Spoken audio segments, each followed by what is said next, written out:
Hello, everybody. I'm Robert Franz, Artistic Director of the Boise Baroque Orchestra, and this is Ask Robert question number 11.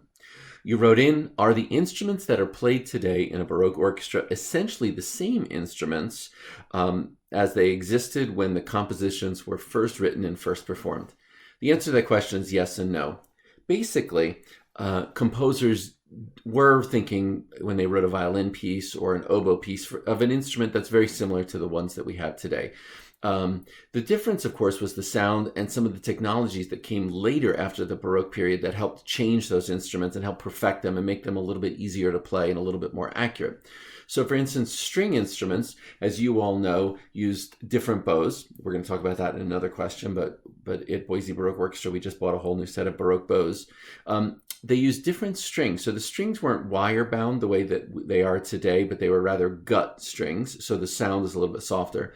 The actual shape of the string instruments was pretty darn similar, but the difference was the neck was different. It was a different length and it was at a different angle to the instrument, which had to do with the physics of the sound and the physics of playing the instrument. And so the neck eventually adjusted to an angle from the instrument so that particularly violins and violas could play a little bit more aggressively into the sound. The woodwinds definitely are a better example of where the technology affected things. So when you see a woodwind instrument today, it has keys all over it, very sort of like, it's a very mechanical looking instrument, a flute, for instance, or an oboe. They have little keys on each one and everything is hooked in by screws and springs and whatnot. During the Baroque period, there might be one or two keys to adjust the tube, the wooden tube that the instruments were, but that's it, just one or two. And so any adjustments in pitch or tone quality would have to be made all with what we call the embouchure of the mouth.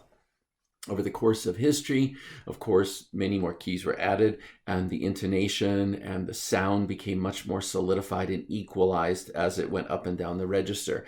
But this is why sometimes when you hear Baroque instruments playing, especially woodwind instruments, it can be a little tricky to get the same color, the same kind of sound in each register. The brass instruments had even more differences because they used what we call crooks, which were just little pieces of tubing that they would pull out of their instrument and put back in to adjust the length of the tube. And all of their notes were made by adjusting their embouchure or their lips. Eventually, those crooks that were taken in and out were replaced with a valve system.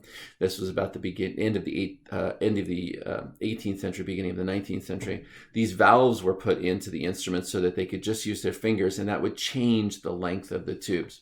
Percussion instruments were pretty similar.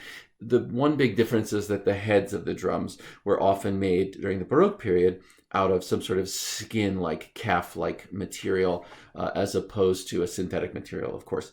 So the upshot of this is that the instruments were basically the same, less modernized. The sound was sweeter, a little bit quieter, a little bit smaller, and really a little bit more there was a little bit more warmth to the sound, and there was a physical reason for that as well.